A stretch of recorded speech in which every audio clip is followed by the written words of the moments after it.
सादर प्रणाम। देश की राजनीति की अगर हम बात करें तो बहुत से नेता ऐसे रहे जिन्होंने अलग अलग प्रदेशों में अपनी जिम्मेवारी निभाते हुए और उस प्रदेश के लिए अपनी तरफ से अपना योगदान देते हुए देश की राजनीति में भी अपनी अमिट छाप छोड़ी। अगर हम देश की बात करें तो गुजरात एक ऐसा प्रदेश जहां से राजनीति का एक बड़ा केंद्र बिंदु निकलता है। आज अगर हम बात करें देश के आदरणीय प्रधानमंत्री श्री नरेंद्र मोदी जी की, गुजरात में रहते हुए 3 बार मुख्यमंत्री रहे। गुजरात को एक अलग पहचान देने के बाद देश में और विश्व पटल पे उसके बाद भारतीय राजनीति के अंदर केंद्र में सक्रिय हुए और प्रधानमंत्री पद पर आसीन हुए और लगातार तीसरी बार भारत की राजनीति में वो प्रधानमंत्री पद पर सुशोभित है और निरंतर अपने विचारों को, भावों को, जन सेवा को समर्पित करते हुए देश की राजनीति को आगे बढ़ाने का प्रयास कर रहे हैं। और इस विचारधारा के साथ कि उनका हर कार्य, हर कर्म जनता की सेवा को समर्पित है और जनता के विचारों और हितों को ध्यान रखकर समर्पित है। अगर हम बात करें उनके कार्यकाल की, जब वो मुख्यमंत्री रहे गुजरात के अंदर लगातार 3 बार, तो गुजरात के अंदर एक बहुत सारे ऐसे काम किए जिन्होंने देश की राजनीति के अंदर एक अलग पहचान बनाई और गुजरात मॉडल को फॉलो करने की बात हर जगह कही जाने लगी कि अगर किसी भी प्रदेश को आप आइडल मानकर उसको फॉलो करना चाहते हैं, उसके कार्यों को, उसकी समीक्षा करना चाहते हैं और ये देखना चाहते हैं कि एक प्रदेश ने किस तरह से ग्रोथ की, तो गुजरात उसके लिए एक आइडियल मॉडल बन चुका था। अब बात करते हैं अगर हम उसी प्रदेश के अंदर माननीय प्रधानमंत्री नरेंद्र मोदी जी के कार्यकाल की, जब वो मुख्यमंत्री थे, उन्हीं के कार्यकाल में एक ऐसे नेता उनके साथ रहे, उनके मंत्रिमंडल का हिस्सा रहे, जो जमीन से जुड़े हुए थे, जिनका केवल एक मकसद और एक ध्येय था, समाज सेवा, और अपना जीवन पूर्ण रूप से उन्होंने जीवन सेवा और जनता को समर्पित रखा, सेवा भाव के साथ जनता को समर्पित रखा। एक धरातल से जुड़े हुए नेता। आज भी अगर हम बात करें तो आज भी उनका राष्ट्रीय स्तर पर अपनी जिम्मेवारी का निर्वहन करते हुए लगातार जनता के बीच में बने हुए, किसानों के विशेष तौर पर हितकर माने जाते हैं। उनको पॉलिसीज को लेकर बात करें, लगातार उनके सुख दुख के अंदर कंधे से कंधा मिलाकर खड़ा होने, चाहे वो मंत्रिमंडल का हिस्सा रहे तब, या आज बात करें जो वर्तमान में वो जिम्मेदारियों का निर्वहन कर रहे हैं। 4 बार भारतीय सांसद रहे। सांसद के साथ में जब मोदी जी मुख्यमंत्री रहे तो उनके मंत्रिमंडल का हिस्सा रहे, कृषि सहकारिता मंत्री रहे। वर्तमान की अगर हम बात करें तो आज इफ्को के चेयरमैन है, एनसीयूआई के चेयरमैन, गुजको मेसोल के चेयरमैन, और अगर हम बात करें तो गुजरात के अंदर जब अमर डेयरी की स्थापना की गई तो उसके फाउंडर चेयरमैन के तौर पर उन्होंने इसकी शुरुआत की। आज भी लगातार बेहद सरलता के साथ, सेवा भाव के साथ, पूरे समर्पण के साथ भारतीय राजनीति के अंदर अपना योगदान देते हुए और लोगों के जीवन को प्रभावित करते हुए, विशेष तौर पर किसानों के जीवन को प्रभावित करते हुए, उनके लगातार समय समय पर अपना योगदान किसानों के जीवन में, सहकारिता विभाग के अंदर और भारतीय राजनीति के अंदर उनका जो योगदान है वो हमेशा जो है ना स्वर्णिम अक्षरों में लिखा जाएगा। बेहद आदर के साथ हम स्वागत करना चाहेंगे श्री दिलीप सिंघानिया जी का। सर बेहद नमस्कार, बहुत स्वागत है सर आपका।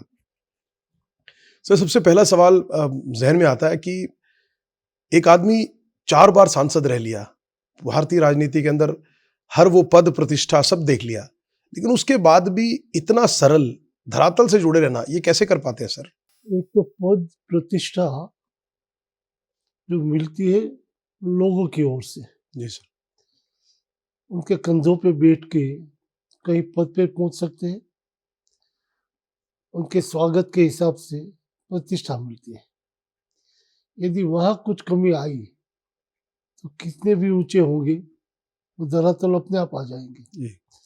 इनके साथ जुड़े होते हुए आप जो भी तरक्की करेंगे तो हमेशा वो बन के रहेगा। yes. तो मुझे ईश्वर की कृपा है, बचपन से प्राइमरी स्कूल में भी विद्यार्थी का नेतृत्व करता था क्लास में। जी सर। हाई स्कूल में पूरी हाई स्कूल का और कॉलेज में पूरी कॉलेज का वो सद्भाग्य प्राप्त हुआ है। विद्यार्थी परिषद के कार्यकर्ता के रूप में भी हमने काम भी किया है। जी सर। विद्यार्थी परिषद के कार्यकर्ता के रूप में इमरजेंसी में जब कटौकटी आई तब साबरमती जेल में लंबे समय तक बड़े नेतृत्व के साथ रहने का सौभाग्य प्राप्त मिला। मैं जेल को सौभाग्य मानता हूँ क्योंकि इतने बड़े नेताओं के साथ रहने का सौभाग्य इतने लंबे समय तक वैसे मिलना तो मुश्किल रहती। तो जेल के अंदर से कई पाठ सीखने भी मिले। तो ये सब मिला के आज भी हम जब दिल्ली से या बाहर से जब मेरे क्षेत्र अमरेली में जाता हूँ हम्म, तो हमारे पुराने दोस्तों के साथ जो बेंचेज होती है एमएलए की एमपी की बाहर जो वहाँ शाम को जो बैठते हैं तो कभी कभी कोई इसका फोटो लेके जब ट्वीट करता है या रखते तो बाहर से उनको पूछते एक रियली चेयरमैन जिनको बैठे आपके साथ बेंचों पे जो गुजरात में बाखड़ा बोलते हैं तो वो भी एक मजा और है पुराने दोस्तों के साथ धरती में नीचे बैठ के उनके साथ नाश्ता करना जो सीजन है उनके फ्रूट खाना उनकी एक मजा और होती है।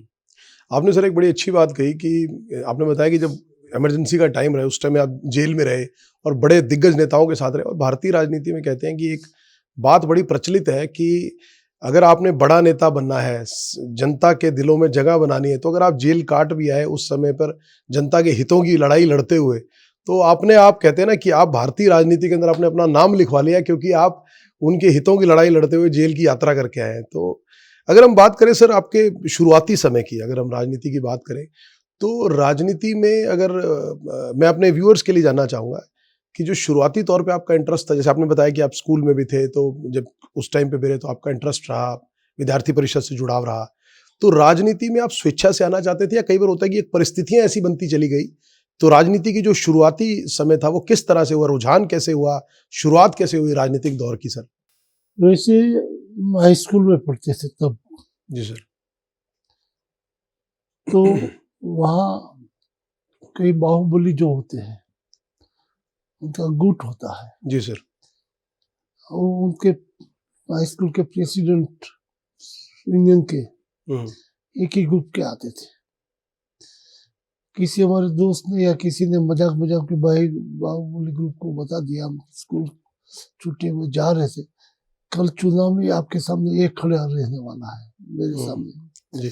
तो 10-12 लोगों ने मुझे आके घेरा, कल तो उनके सामने चुनाव लड़ेगा? नहीं मुझे पता नहीं। यार झूठ क्या बोले, क्या पता होता है उनके सामने लड़े क्या रिजल्ट आता है, ये होगा।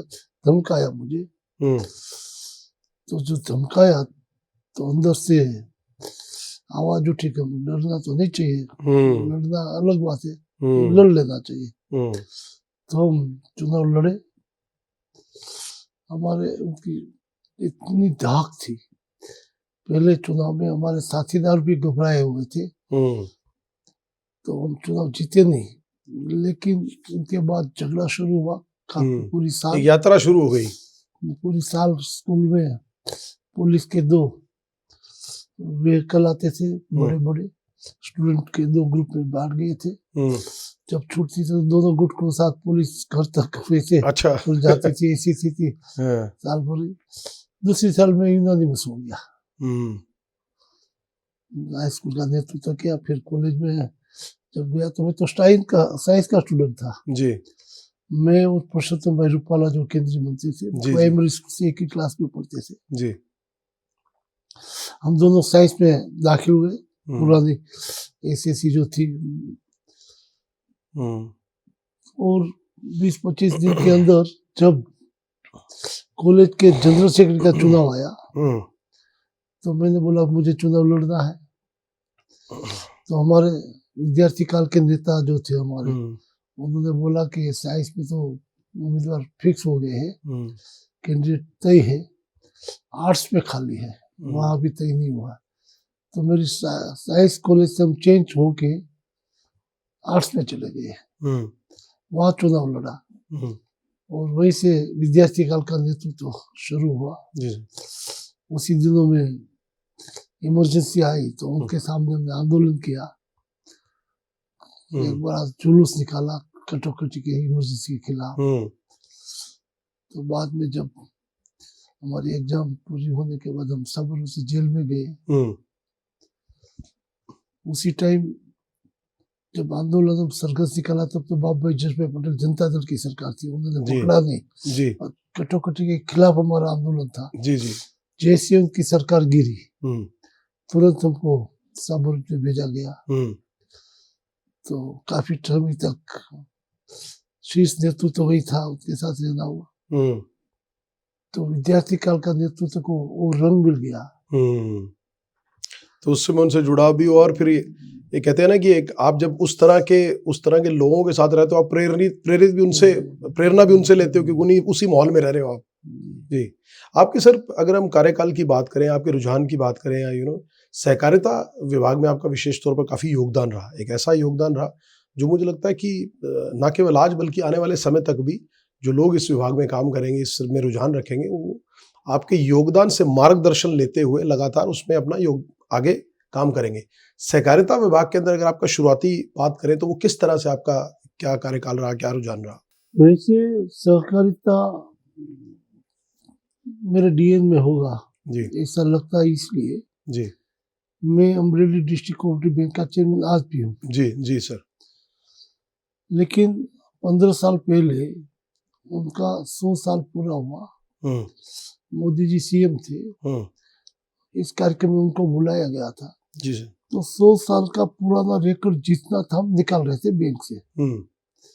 आज तक क्या क्या काम हुआ, कैसे कैसे उसकी याद, कैसे कौन कौन रहे, जी जी जी, लीडर किस जी, परिवार से रहे, जी, तो सबको जो यहाँ थे उनको परिवार से बुला के फंक्शन में सम्मान करने के। जी, तब मैंने देखा जो एनुअल रिपोर्ट था एक पुराना, इनमें मेरे दादा जो डायरेक्टर रहे, तो मेरे फादर के फादर अमरेली बैंक के, अमरेली डिस्ट्रिक्ट कोऑपरेटिव बैंक। जी जी।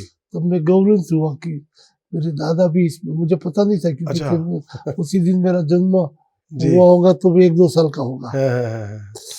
तो वो लगातार पहले चेयरमैन मोहन बापा थे, उनके साथ, उनके बाद डीएम पटेल पटेल थे। तो आपकी बात सही है कि वो डीएनए में ही होगा तो अपने आप तो और उन्होंने ही मेरे गांव की सोसाइटी, प्राइमरी सोसाइटी का फाउंडर चेयरमैन थे मेरे दादा। तब तो मेरा जन्म भी नहीं हुआ होगा। जी जी जी। तो उनके बाद इंटरेस्ट रहता था, तो मेरे फादर भी बाद कोऑपरेटिव लोकल काम करते थे, लेकिन बड़ी सोसाइटी सब हम देखते रहते थे। तो मेरा प्रवेश जो है डिस्ट्रिक्ट लेवल पे, मेरा गांव तो मालीला है अमरेली से, मेरी सोसाइटी अवर्ग में नहीं थी, इनकी वजह से वहां से चुनाव नहीं लड़ते थे जी। चित्तल, मेरा फादर से बड़ा भाई, मेरे दादा भी रहते थे, मैं वहाँ पढ़ाई भी किया जी। वहाँ की सोसाइटी अच्छी थी, लाया भाई हिरानी, लाया बापा के नाम से जानते थे जी। उन्होंने मुझे वहाँ उनकी सोसाइटी बुला के उनकी एजुकेटिव कमेटी में खुद ने रिजाइन करके मुझे दाखिल किया। और उनके पहले जिला परिषद का चुनाव था 78 में, तो लोकल पॉलिटिक्स में आमने सामने हम थे। हमारी युवावस्था में हमारे दोस्तों ने वहाँ तूफान हुआ, डाय बाबा का सिर तोड़ा था। मेरे गुट वाले थे तो मैं इनमें से छूट नहीं सकता जी। मैं नहीं था, वो आज कहने में कोई दिक्कत नहीं होता तो, लेकिन 307 तक हमारे पर आरोप लगे जी। वो हॉस्पिटल रहे काफी टाइम, उसके बाद छूटे। फिर चित्तल में एक फंक्शन हुआ युवक मंडल का, तो मुझे इनविटेशन मिला, मैं जिला युवक संघ का प्रमुख था, वहाँ चित्तल युवक मंडल जी। तो ऐसे क्षेत्र में था, वहां जाने से डाय बापा पर हमला करना और इतनी उनकी पकड़ थी, दिक्कत आती।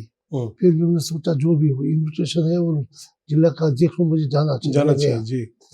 तो गए तो थोड़े युवा हिले, लेकिन डाय बापा ने इशारा कुछ किया, सब बैठ गए, मुझे सम्मान दिया, भाषण करने का मौका दिया। और फंक्शन पूरा और बोले जवान जाना नहीं है, खाना खा के चलना है। फिर लंच पे बैठे, आमने सामने नीचे बैठते थे, तो आज टेबल नहीं थे आज की तरह जी। तब उन्होंने जो बताया, आज भी मेरे रोंगटे खड़े हो जाते।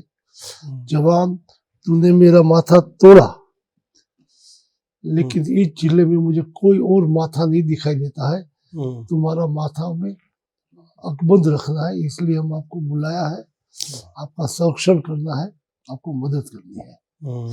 और इसी डाय बापा ने अपना इन डिजाइन कारोबारी में देखते हुए इसी जगह पे मुझे रख के चुनाव लड़ाया, कोऑपरेटिव पहला चुनाव, क्या डिस्ट्रिक्ट लेवल का। इसलिए ये कायम याद है, जिसके सामने इतना हुआ है वो खुद बोले कि इस जिले में तुम्हारे सिवा कोई और लीडरशिप लेने वाला नहीं है, दिखाई नहीं देता है, तो आपका हमारे संरक्षण करना है, आप मेरी जगह पे लड़िए। तो इस तरह से हमारी सहकारिता की राजनीति में डिस्ट्रिक्ट लेवल के प्रवेश हुआ। बहुत बढ़िया। आपका सर जो अमरेली बैंक का जब शुरुआती तौर में आप जब रहे और आपका कार्यकाल रहा, आपने बड़ी ऐसी योजनाएं भी लागू की थी जो उसके बाद मुझे लगता है वो रेवोल्यूशनरी या क्रांतिकारी योजनाएं थी जो उसके बाद पूरे देश में अलग अलग राज्यों के अंदर, जिससे बाकी स्टेट्स ने भी उदाहरण लिया और उसको फिर लागू किया। कौन कौन सी ऐसी योजनाएं थी जो आपके कार्यकाल में आपने उस समय लागू की और बाद में फिर देश में बाकी राज्यों ने अनुसरण किया? 95 में जी सर, बैंक का चेयरमैन स्वर्गत द्वारका पटेल जो पहले चेयरमैन थे, जी सर, उन्होंने मुझे आशीर्वाद देके बनाया। उनकी हिस्ट्री भी कहूँ तो वो भी 40 साल तक इस बैंक के चेयरमैन रहा है। और गुजरात में इमरजेंसी के बाद एक ही सीट कांग्रेस की आई थी, 26 में से 25 सीट जनता दल की थी। तब एक कांग्रेस की सीट जो आई थी वो द्वारका पटेल की थी। वो बैंक के चेयरमैन रहे, जिला परिषद के अध्यक्ष है, बहुत बड़े लीडर थे। मैं कॉलेज स्टडी करके उनके पास नौकरी के लिए गया कि मुझे नौकरी चाहिए जी। तो बोले कि तुम्हारे जैसे तूफानी को मैं नौकरी दूं तो मेरे मैनेजर की ताकत है, तुमको कोई काम बता पाएगा, तुम लोन ले जाओ, बिजनेस करो, जब मौका आएगा तब तुम्हारी शक्ति का हम उपयोग करेंगे। इस समय में हमें 20,000 की लोन दी। हमने हीरा का कारखाना शुरू किया था, बड़े भाई ने और सब मिलके वो चलाया जी। कंस्ट्रक्शन का काम किया, पॉलिटिक्स में प्रवेश हुआ। ये सब चलते चलते वो पॉलिटिकल लोकल पॉलिटिक्स में वो चेयरमैन मिट गए थे कांग्रेस वालों की इंटरनल। फिर केशुभाई पटेल जब सीएम बने, मैं और रूपाला जी दोनों जी द्वारका पटेल के घर गए, बोला कि आप अब चेयरमैन बन सकते हैं, हमारी सरकार है, हम मदद करेंगे।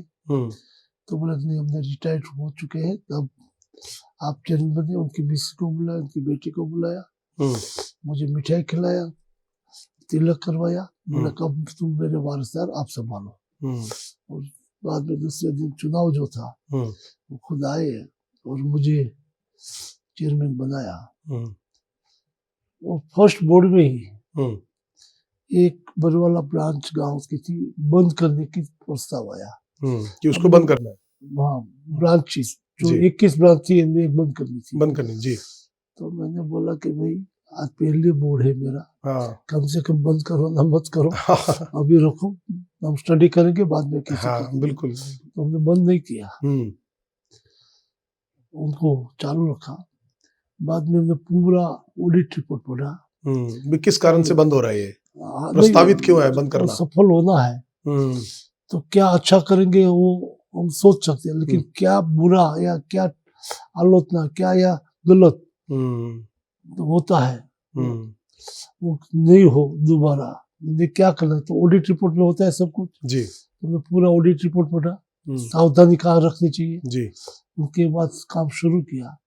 आज मुझे गौरव है, जो बंद करने की बात थी एक ब्रांच को उस समय, उनमें से आज हमारे 21 ब्रांच थी, आज हमारे 71 ब्रांचेस है जिले में। मैं बीजेपी की ओर से यंग पॉलिटिशियन काउंसिल के माध्यम से एक्सचेंज होता है, यूएसए गया था, अडवाणी जी ने मुझे उस टाइम भेजा था बीजेपी की ओर से, बाकी के पार्टी के भी थे। तब मैंने वहाँ क्रेडिट कार्ड देखा था, तब सोच रहा था कि अपने देश में ऐसा क्या आएगा। फिर सोचा कि अपने देश में आए ना आए, मैं भी एक बैंक का चेयरमैन हो चुका हूँ, तो मैं वहाँ प्रयोग करूँ। आज भी देखेंगे तो 95-96 का मेरा जो बोर्ड है, इनमें किसान क्रेडिट कार्ड नाम से हमने प्रस्ताव किया शुरू करने के लिए। बिल्कुल, मैं एमपी था तो नरसिंह राव की सरकार थी, मैंने उनको लिखा ऐसा होना चाहिए जी। वो उन्होंने कुछ नहीं किया। मेरी फर्स्ट टर्म थी, सेकंड टर्म में भी लिखा, नहीं हुआ, थर्ड टर्म में लिखा नहीं हुआ, फोर्थ टर्म में अटल जी पीएम बन चुके थे तब लिखा। मैं लिखता रहता, जो प्रश्न हल ना हो तब तक उनके पीछे पूरा देता हूँ। तो अटल जी ने उसी टाइम 50,000 के लिए किसान क्रेडिट कार्ड बनाए, मेरा ₹1,00,000 का क्रेडिट कार्ड था। तो शुरू में सिर्फ अमरेली में जो विचार हमने बोया वो पूरे देश में, वो पूरे देश में अटल जी के बिल्कुल समय बिल्कुल। वैसे में पहली टर्म में बैंक की में बोर्ड था, तो इसी दिनों में एक फाइल आई, साहब ये 3 साल ये कर्मचारी का हो चुका है, तो उनको मकान के लिए लोन चाहिए और रूल्स के अनुसार 3 साल के बाद दे सकते हैं। तो मैंने पूछा किसान के बेटे को या किसान को मकान बना के लोन चाहिए तो हम दे सकते हैं? तो नहीं, ऐसा तो रूल्स नहीं है। मैं ये अधिकारी को हम लोन देंगे, इनमें कोई दिक्कत नहीं है, लेकिन 3 साल में कर्मचारी नौकरी करने से उनको लोन मिलता है। 3 पीढ़ी से बाप दादा की जमीन उनके नाम से आती है, उनको नहीं दे सकते, कैसा न्याय है? तो किसको देंगे फिर, जबकि जमीन तो उनकी हमने है? फिर पॉलिसी बनाई सर कि कोई भी किसान मकान बनाने के लिए लोन मांगे तो घरनु घर गुजराती में नाम से स्कीम बना के। ये किस नाम से बताया था आपने? हाँ, स्कीम का नाम घरनु घर। अच्छा जी, खुद का मकान, खुद का मकान जी, गुजराती में घरनु घर। घर लोग, क्या बात जी, ये नाम से हमने प्रस्ताव करके स्कीम बना के किसानों को लोन देने का शुरू किया। क्या बात, क्या बात। और मैं फिर सेंट्रल गवर्नमेंट में लिखता रहा, जैसे क्रेडिट कार्ड का था ऐसे इनमें हुआ। मेरी चौथी टर्म में अटल जी आए तब उनका अमलीकरण हुआ और पूरे देश में लागू हुआ। पूरे देश में बिल्कुल नहीं था किसानों को लोन, नहीं था, बिल्कुल नहीं था, बिल्कुल। और आज भी किसान क्रेडिट कार्ड की बात करें तो मुझे लगता है कि वो किसान आज भी उस सबसे one of the revolutionary steps था किसान क्रेडिट कार्ड। सबसे पहले देश में हमने हमारा प्रस्ताव देखेंगे तो 95 में मिलेगा एज इट इज शब्द, और एज इट इज यहाँ। लेकिन मुझे लगता है किसानों को भी और सबको जानकारी भी होनी चाहिए कि श्री आदरणीय श्री दिलीप सिंघानी जी के एक वो बोलते हैं ना कि एक विचार। और दूसरा वैसे ही एक्सीडेंट क्लेम, यदि कोई किसान खेत में काम करते हुए कोई एक्सीडेंट कैजुअलिटी हो जाती है, हाँ, तो उनको कुछ नहीं मिलता था। तो ये सबसे पहले एक्सीडेंट क्लेम के लिए योजना भी हमने बनाई। 1,00,000 का हमने बनाया था। फिर पहली टर्म से हिस्ट्री थी, वैसी चौथी टर्म में अटल जी ने और स्वीकार किया पूरे देश के लिए। तब हमने एक आगे बढ़ गए थे। हम जब एक जगह गए मेरे क्षेत्र में, तो एक युवक की डेथ हुई थी, तो उनके घर गए, उनके फादर थे, एक ही बेटा था, उनको एक छोटा बेटा था। तो सब बोले बाबा को एक्सीडेंट क्लेम मिलेगा? मैंने बोला जमीन किसके नाम पे? कि पापा के नाम पे। तो तब ऐसा था कि जिसके नाम पे जमीन हो उनको ही क्लेम मिलता था।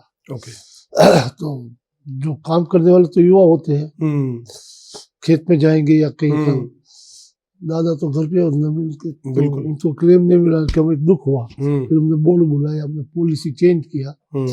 घर में 18 साल के बड़े कोई भी होगा, महिला हो पुरुष हो, कोई भी हो, और किसी का भी डेथ हो तो उनको क्लेम मिलेगा। तो वो लागू किया सरकार को, तो जिसके नाम में था इनको ही मिलती थी और किसी को नहीं, हमने वो चेंज कर लिया। मोदी जी की सरकार में जब हम मंत्री बने जी, तब हमने गुजरात में मोदी जी के नेतृत्व में एक स्कीम लागू किया कि कोई भी किसान को 18 साल से ऊपर का, पहले सिर्फ अमरेली डिस्ट्रिक्ट बैंक में था, लेकिन सरकार में बैठने के बाद पूरे गुजरात में इसकी कानून से लागू हो गई। कोई भी फिर और किस्सा हुआ, एक दफा हमारे क्षेत्र से किसी मजदूर जो गुजरात से आते हैं, आदिवासी क्षेत्र जी, उनकी डेथ हुई। तो किसान लोग रियल इस काम करते हैं, तो उनके घर उनकी बॉडी लेके गए, तो वहाँ उनको घेर दिया। तो उनको जान के जो कि मुझे फोन आया, मैंने एसपी को फोन किया, तो बच्चा के बाहर तो निकाला। फिर हमने पॉलिसी चेंज किया और खेत में काम करने वाले मजदूर, उनके पार्टनर, किराए से जो भी कोई काम करेगा, इस सबको इंश्योरेंस से दायरे में ले जाएगा, मिलेगा। तो उनको भी हमने ले लिया। आज भी देश में एकमात्र अम्ब्रेला डिस्ट्रिक्ट कोऑपरेटिव बैंक है, वहाँ ये है, और कई देश भर में नहीं है, क्योंकि सिर्फ किसान के लिए है, मजदूर के लिए सिर्फ हमारे वहाँ ही है। मजदूर के लिए अभी भी सिर्फ अभी भी हमारे वहाँ पे है। मजदूर हो, पार्टनर हो, जमीन में किराए से लिया हो, किसी खेत के काम में जो किसी की भी डेथ हो तो इनको इंश्योरेंस मिलेगा। तो अलग अलग स्कीम हमने वैसे। लेकिन एक बात आपने सर, आपने जो बात बोली कि भाई आपने 3 टर्म में आपने कांग्रेस की गवर्नमेंट होती थी, उनको प्रस्ताव देते रहे, लेकिन उन्होंने अप्रूव नहीं किया। आखिरकार अटल जी जब आए प्रधानमंत्री के, तब तो उसके बाद केंद्र में उसका अप्रूवल मिला। जी। तो ऐसा क्या कारण रहा कि उनको ये स्कीम समझ नहीं आई, जबकि ये डायरेक्टली किसानों के और उनके वेलफेयर की स्कीम थी? तो कारण क्या था कि सिर्फ इस वजह से ही कि दूसरी पार्टी के चलते बस एक और तो उनको विचार होता अच्छा काम करने का, तो कांग्रेस की हाल किसी से होती नहीं। हाँ बिल्कुल। क्योंकि कांग्रेस ने इसी मांग जब आई किसानों की दिक्कत के लिए, तो लाठीचार्ज किया है, गोले दिलवाए हैं, फायरिंग करके किसानों को जमीन पे डाले हुए। वो कांग्रेस में गुजरात में काफी ऐसे, नरेंद्र भाई ने 3 दफा ये सीएम रहा, एक बार लाठीचार्ज नहीं हुआ, एक बार फायरिंग नहीं हुआ, किसानों पर कुछ भी नहीं हुआ। तो इतना डिफरेंस था, किसानों को तो भी आंदोलन होता था, पहले भी होता था। तो उनका प्रश्न सुलझाने में मोदी जी का काम कर रही थी, और वो लाठी से दबाने के काम कर रही थी। उनकी वजह से उनकी स्थिति 30 साल से तो है। आपको सर जब उस समय ये कार्यकाल रहा, क्योंकि आप उस समय गुजरात में रहे, तो आपने अमर डेयरी की स्थापना भी, आप फाउंडिंग चेयरमैन रहे। अमर डेयरी की स्थापना जब आपने की, तो उसके पीछे आपका क्या नैरेटिव, क्या थॉट प्रोसेस था, क्या मकसद और ध्येय लेकर आप उसकी स्थापना? जब अमर डेयरी की हमने स्थापना की, तब मैं 4 टर्म पार्लियामेंट रह चुका था जी। चुनाव में हार चुका था एक, 4 चुनाव के बाद जी। तब हम बैठे सोचा कि हमने जिले ने हमें इतना समर्थन दिया, 3 दफा विधानसभा, मंत्री पद, सब कुछ दिया, हमने क्या दिया? तो हम सोचते थे कि हमने किसी को दार करवा दिया, रोड बनवा दिया, स्कूल कमरे बना दिया, कुछ इंडिविजुअल जो बेनिफिट हुआ है, जो भी वो कर दिया, जो सहूलियत प्रोवाइड की। लेकिन परवेल जिले की दिक्कत, इनके लिए हमने क्या किया? तो क्या चाहिए? तो रोजगारी, तो रोजगार के लिए हमने क्या किया? तो रोजगार का कोई बड़ा प्रोजेक्ट नहीं था। एमपी था तो हमने हमारे समुद्र तट पे जो सीमेंट प्लांट आया सब किया, लेकिन वो कोने में था, पूरे जिले को नहीं मिल रहा था। तो हमने सोचा क्या होना चाहिए। रूपाला जी और हम दोनों बैठे थे, तो भी उन्होंने भी कहा कि एक प्रोजेक्ट तो आप इतना करना चाहिए, सिर्फ आपके नाम पे ही रहा है, कि कभी भी कोई उल्लेख हुआ तो दिलीप संघानी ने किया है, ऐसा आप सोचो करो। तो हमने सोचा, तो आखिर में रोजगारी के लिए डेयरी उद्योग ऐसा था कि घर, गांव में घर न हो, सिम में खेत न हो, फिर भी रोजगार बिल्कुल। तो एक पशुपालन, हम बैंक का चेयरमैन थे, तो हमने डिक्लेयर किया किसी को भी पशु के लिए लोन चाहिए तो हम लोन देंगे। तो डेयरी में दूध भरे गया तो सुबह भरे तो पैसा मिल जाएगा तुरंत। इतना स्पीडी कोई उद्योग नहीं है, बिल्कुल हाँ, इन चीज का कोई स्पीडी उद्योग नहीं है। आप पशु परचेज करो, दूसरे दिन इनकी इनकम शुरू है, बिल्कुल। तो ये सोच के हमने डेयरी बनाने की तय किया। लेकिन इसकी इस समय मंजूरी दे तो मैं एक और बात भी कर लूं जी। देश भर में अमूल का फाउंडर चेयरमैन कौन, जो पूछते हैं, तो आज तक तो दिल्ली में मुझे सबने गलत जवाब दिया था जी। अमूल का फुल फॉर्म क्या, तो भी पूरे को पता नहीं था। मैं आपके माध्यम से बताना चाहूंगा। जी जी प्लीज सर। अमूल का फाउंडर चेयरमैन थे त्रिभुवनदास पटेल जी। सरदार पटेल की सूचना आजादी जब आई, तो उनकी सूचना के बाद उन्होंने मेरी फाउंडेशन किया जी। Anand milk union limited, Anand जो गांव है ना, Anand milk union limited, milk union U limited, Amul. तो अमूल नाम उनका जो रजिस्टर हुआ है वो आनंद मिल्क यूनियन लिमिटेड उसी दिनों में, ये इसका फुल फॉर्म ये फुल फॉर्म। अब डिस्ट्रिक्ट आज़ादी जो चेंजेज हुआ तो खेड़ा डिस्ट्रिक्ट हो गया, तो वही अमूल है। तो उनके प्रथम चेयरमैन थे त्रिभुवन दास पटेल, जो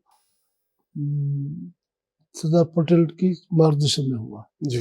थोड़ा समय जाने के बाद फिर वो सरदार पटेल के बाद हमारे पास कोई एक्सपर्ट नहीं है, तो थोड़ी दिक्कतें हुई। कोई हो तो इसी दिनों में 2 विदेश से स्टडी करके आए थे, एक मिस्टर कुरियन, वर्गीस कुरियन, वो मैकेनिकल इंजीनियर थे। ये 2 लोग विदेश से उस समय स्टडीज करके वापस आए थे। वो थे मिल्क इंजीनियर जी, MS दलाया जी, तो जो दूसरे व्यक्ति थे। हाँ जी, वो मिल्क इंजीनियर थे जी। तो दोनों को वहाँ भेजा उन्होंने। तो वो सेक्रेटरी बने कुरियन, और वो हेड बने मिल्क डिपार्टमेंट के, फूड टेक्नोलॉजी इंजीनियर थे इसलिए। जी। तो दुनिया में सबसे पहले दूध जो है वो शॉर्ट टाइम में बिगड़ जाता है, लंबे टाइम में बिगड़ना उनकी और आइटम में बनाने का कोई संशोधन किया, तो हमें दलाया ने किया कि उसकी लॉन्गेटिविटी बनी रहे, लंबे समय तक खराब ना हो। हाँ, तो उन्होंने संशोधन किया। जी। इसी स्थिति में वो लंबा चला।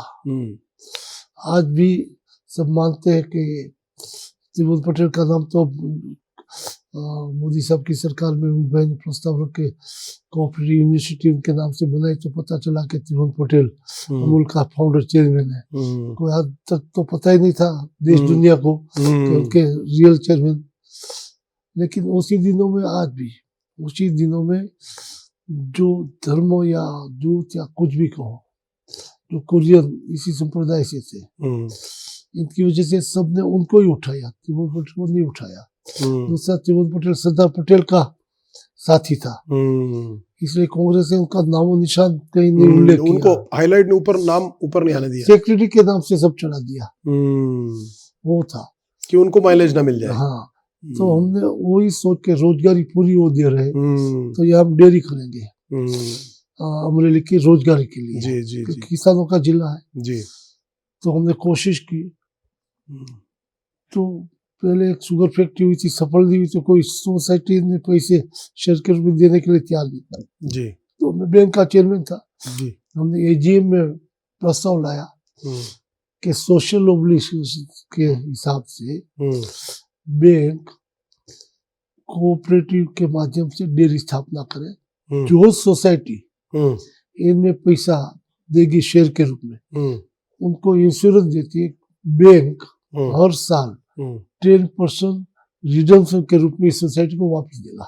ओके। तो उनका पैसा सेफ हो गया। हाँ। और डेयरी में उनका शेयर सेफ रहेगा। शेयर सेफ रहेगा, बिल्कुल। तो 2 गुना वैसे भी फायदा। हाँ जी। तो इस हिसाब से हमने प्रस्ताव किया बैंक से। और डेयरी जब तक अपने आप शुरू न हो जाए तब तक जो भी खर्च आएगा, जब तक वो उस लेवल पे ना आ जाए कि अपने आप इनकम और सारा जनरेट करने लग जाए, तब तक उनका खर्च बैंक उठेगा।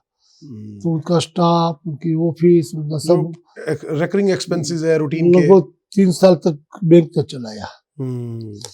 डेयरी आज तो इतनी बड़ी अच्छी तरह से चलने लगी। तो देश में मैं मानता हूँ सोशल ऑब्लिगेशन के रूप में जी, यदि एक संस्था दूसरी संस्था बड़ी खड़ी करे, बिल्कुल ऐसा कोई उदाहरण होगा, बहुत बड़ी बात तो है। अमरेली डिस्ट्रिक्ट बैंक से अमर डेयरी क्यों नाम, वो भी नाम कैसा है जी? तो अमरेली उनका सरकार में पुलिस जो होती है ना, यहाँ 3 सभी जगह लिखा होता है, तो AMR या पुलिस में लिखा होता है। अमरेली का शॉर्ट नेम स्टेट ट्रांसपोर्ट होता है, इनके पीछे लिखा होता है। अमरेली डिवीजन होता है ना, AMR लिखा होता है। तो मैंने अमरेली की सुभाष तो इनमें आती है गवर्नमेंट, तो AMR, तो उनका गुजराती किया AMR अमर। हाँ। तो मैंने अमर डेयरी रख दिया। क्या बात। आज आपने, मुझे लगता है पहली बार शायद लोगों को ये अवेयरनेस होगी कि अमर डेयरी नाम कैसे पड़ा। हाँ। जो आपके करीबी होंगे गुजरात में वो जानते होंगे, जानते हैं, लेकिन आज व्यूअर्स के लिए और पूरे देश में कि अमर डेयरी का नाम कैसे पड़ा। तो बड़ी और सब लिखते AMAR, अमर ऐसे लिखते हैं, हम अमर AMR लिखते हैं। AMR लिखते हैं, क्या बात है सर। क्योंकि हमने रजिस्ट्रेशन भी ऐसे ही जी करवाया। जी जी जी। क्योंकि अमरेली बड़ा आज आपने बड़ा सिग्निफिकेंट खुलासा किया कि अमर डेयरी नाम कैसे पड़ा। नहीं, हम कुछ भी नाम रखते थे। यदि तो मैं फाउंडर चेयरमैन था जी सर, तो सोचा होता तो संघाड़ी डेयरी लिखा होता, कोई मना नहीं करता। हाँ बिल्कुल सही बात है सर, बिल्कुल सही लेकिन बात है। हमने अमरेली की महक आनी चाहिए, महक आनी चाहिए, बिल्कुल सही बात है सर। बड़े हुए हैं कि नाम जितना बड़ा होगा ना, अमरेली का नाम उतना बड़ा होगा, तो वो लोगों तक पहुंचेगा कि अमरेली के नाम से अमर। इस हिसाब से हमने अमर डेयरी शुरू की। बहुत बढ़िया सर। फिर आज अमर डेयरी में मोदी साहब भी इनॉग्रेशन में आए थे जी सर, तो उन्होंने बोला हनी प्लांट भी लगाओ। हम गाड़ी में थे तो बोला तो हमारे पास पैसा नहीं है। तो बोले कितने पैसे चाहिए, मुझे पता नहीं, मैं पूछ लेता हूँ। हम मंच पे गए, जब तक उसका भाषण शुरू हुआ तब तो 2-4 लोगों को जानता हूँ, पूछ लिया, बोले 20 करोड़ चाहिए।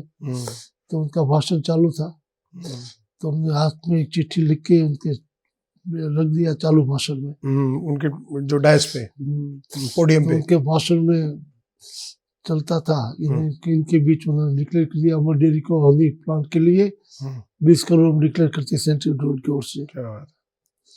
PM साहब ने कर दिया। फिर हमने कर्मों से पैसे मिल गए तो हमने हनी प्लांट, आइसक्रीम प्लांट के पैसे अच्छे तरह से दे दिए। रूपाला जी जब मंत्री थे तो एम्ब्रियो ट्रांसप्लांट के लिए गिर गाय का देखिए सबसे बड़ा सेंटर हमने यहाँ सोनिका में बनाया है। तो मोदी साहब के नेतृत्व में सरकार चल रही थी, रूपाला जी इसी विभाग के मंत्री थे, तो देश में सबसे बड़ा हमने 100 बीघा में एम्ब्रियो ट्रांसप्लांट करके गिर गाय का भी हमने बहुत बड़ा प्रोजेक्ट अमर डेयरी के। सबसे अच्छी बात आपके माध्यम से मैं सहकारी क्षेत्र में, पब्लिक सेक्टर में जो काम करे उनको बताना चाहूंगा जी सर कि फाउंडर चेयरमैन मैं हूँ। मैं रूपाला जी प्राइमरी स्कूल से दोस्त रहे, बता दिया है। बिल्कुल, हमारे बीच कोई डिफरेंस नहीं है, सोशली पॉलिटिकली किसी भी तरह का सब एक साथ चलते हैं। बिल्कुल ठीक है। तो मैं चेयरमैन था तो नॉर्मल ये हमारे साथ तो डायरेक्टर रहे तब से हमने वहाँ ABC ग्रुप कर दिया है, बड़ी साइज उम्र में, जैसे मैं और रूपाला जी वैसे B और C, जो C ग्रुप में आते हैं हमारे साथ पढ़ने वाले के बच्चे जो 20-21 साल से बड़े हो गए हैं। जी। तो सभी जगह पे हमने ABC कर दिया है। तो डेयरी में हमने फाउंडर चेयरमैन हूँ, हमने छोड़ दिया B ग्रुप के हमारे नसीम भाई सावली को दिया। तो आज भी हमारा चेयरमैन नसीम भाई सावलिया, उनके डायरेक्टर, मैं मंत्री था तभी भी डायरेक्टर था।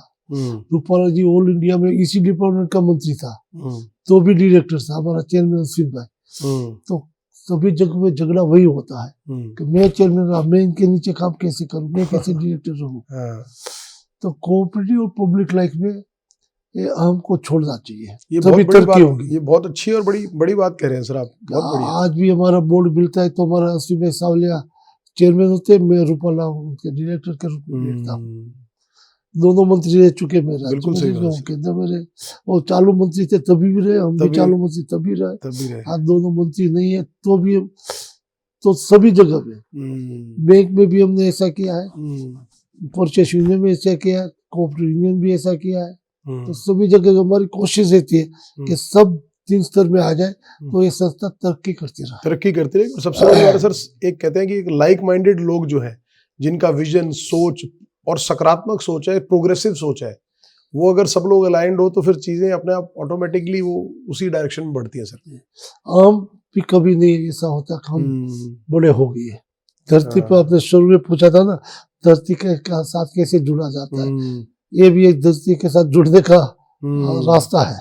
और ये बड़ी बात है सर, कहते हैं कि जब आदमी के पास ना पद आ जाए, पावर आ जाए, प्रतिष्ठा मिल जाए ना, तो अहम आना स्वाभाविक है, वो एक बाय प्रोडक्ट है जो बहुत लोगों में आ जाता है। बट आपने सर जिस सरलता के साथ आपने इसको इलाबोरेट किया है और जिस सरलता के साथ आप आज भी कैरी करते हैं अपने चरित्र में, अपने काम में, मुझे लगता है कि जो युवा लोग भी आज राजनीति में आना चाहते हैं तो उसको इस चीज को आइडलाइज करना चाहिए, अपने चरित्र में समावेश करना चाहिए कि अहम को साइड पे रख के केवल जन सेवा और एक सेवार्थ भावना से राजनीति में आप आए तो जनता आपको सिराखों पर भी बिठाएगी।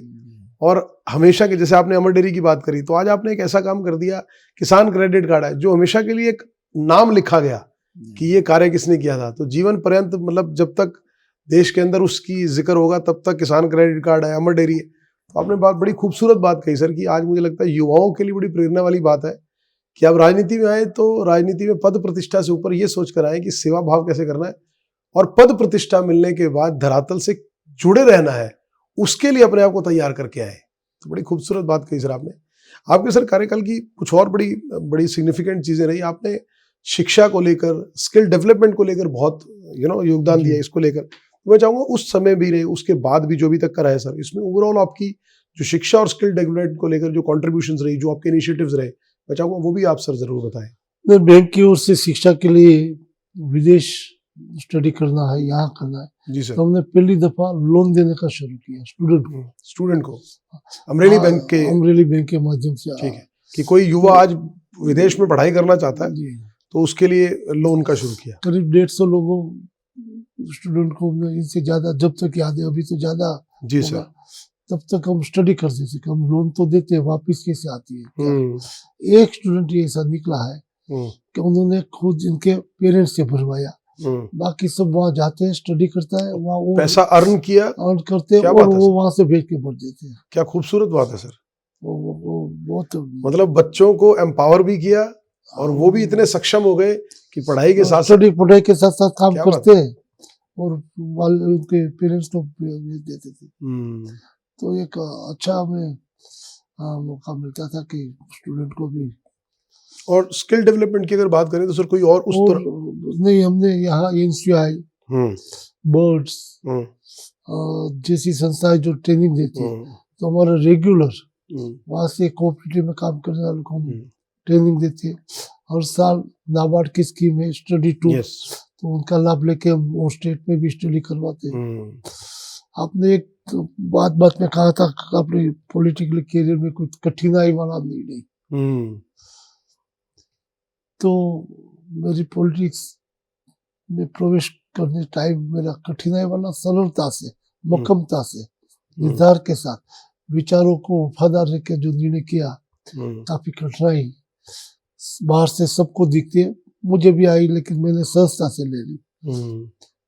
1980 में जब बीजेपी की रचना हुई, मैं तो विद्यार्थी परिषद का कार्यकर्ता रहा था, जेल से बाहर निकला तो फुल टाइम के लिए हमारे इस टाइम के राजगुरु साहब ने कहा, मेरा परिवार ने हाँ भी बोला, लेकिन पार्टी में तब चर्चा हुई तो बोले कि नहीं, फुल टाइम विद्यार्थी परिषद नहीं जाएगा, पार्टी को जरूरत है, विधानसभा आ रही है, उनको चुनाव लड़वाना है। तो मैं 1980 में बीजेपी ने अमरेली से विधानसभा का चुनाव लड़वाना का तय हुआ। मेरे सामने जब हमने उल्लेख किया, द्वारकादास पटेल 40 साल से जिस बैंक का चेयरमैन था, परिवार का रिश्ता उनके साथ था। हमारे दादा जो कोऑपरेटिव थे, वो भी कोऑपरेटिव में थे, वो बताया सब, तो जुड़े हुए थे। तो मेरा परिवार पूरा और समाज के सब लीडर, द्वारकादास में इतना बड़ा नाम है, उनके सामने आपको नहीं लड़ना चाहिए। सबने ये कहा कि उनके खिलाफ नहीं लड़ना चाहिए। आदर कहे मेरे परिवार पे, मेरे फुआ जो थे उनका असर था, वो आए पगड़ी उतार के बोले, द्वारकादास साहब ने मत लड़ो। तभी मैंने बोला हमारा अध्यक्ष केशव है, ये सामाजिक निर्णय है, आप कर रहे हो, पॉलिटिक्स पे निर्णय मेरा केशव भाई करेगा, आप उनके पास जाओ, वो मना करे तो नहीं लड़ूंगा। मैं लो कर चुका हूँ।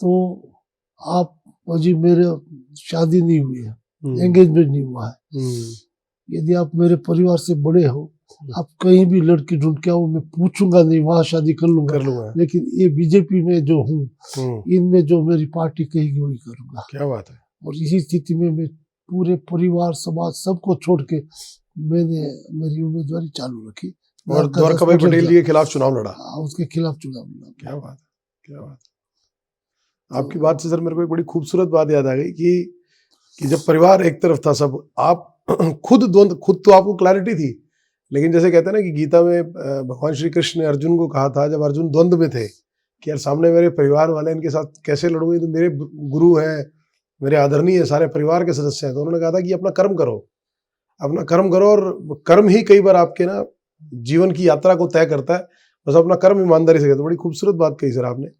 आपके सर, मैं इसके अलावा अगर मैं एक एस्पेक्ट को और देखूं, जो फार्मर्स डेवलपमेंट को लेकर, जो फार्मर्स के अगर हम बात करें, वेलफेयर को लेकर आपने बहुत सारे प्रोजेक्ट्स बनाए, आपने जैसे किसान क्रेडिट, ये सारी चीजें उसी के अंदर आती है।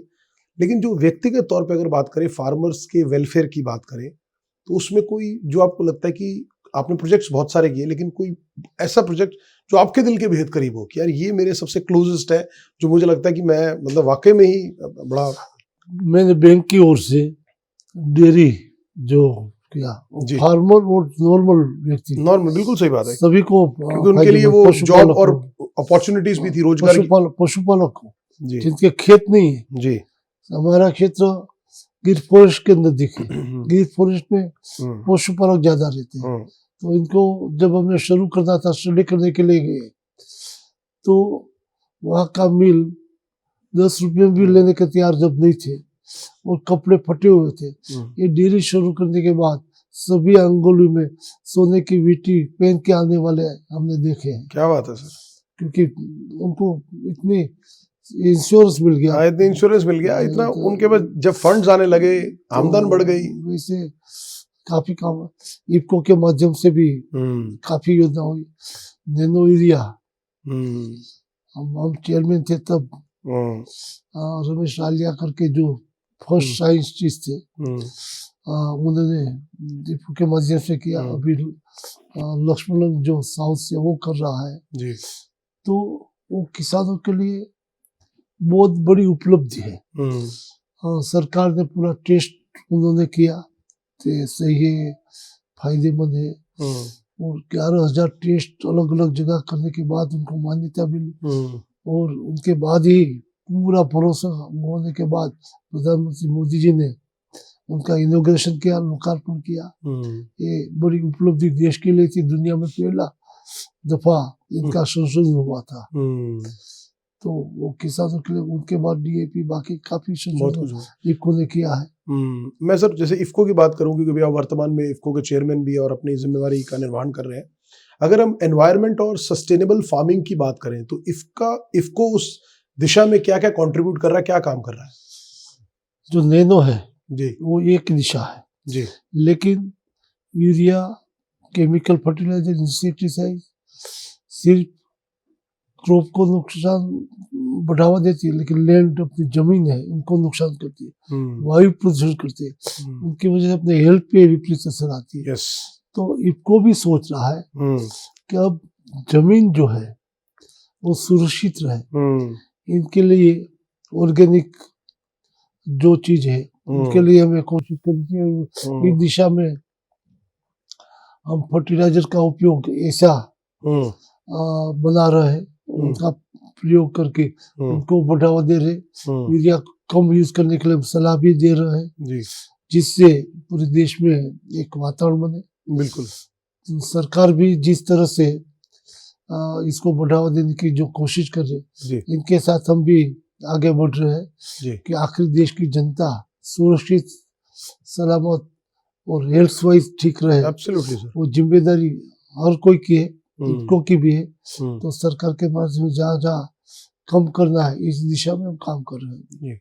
अगर सर सहकारिता क्षेत्र की बात करें, तो सहकारिता क्षेत्र के अंदर कौन कौन सी चीजें हैं ऐसी जिसमें आपने पारदर्शिता लाने के लिए आपने कदम उठाया कि और ज्यादा ट्रांसपेरेंसी रहे, और पूरी जितनी पब्लिकली अपने एनुअल सभा में खुली बात करेंगे, हिम्मत के साथ, जी सर, जो है वो आप रखेंगे, तो लोगों का समर्थन भी मिलेगा।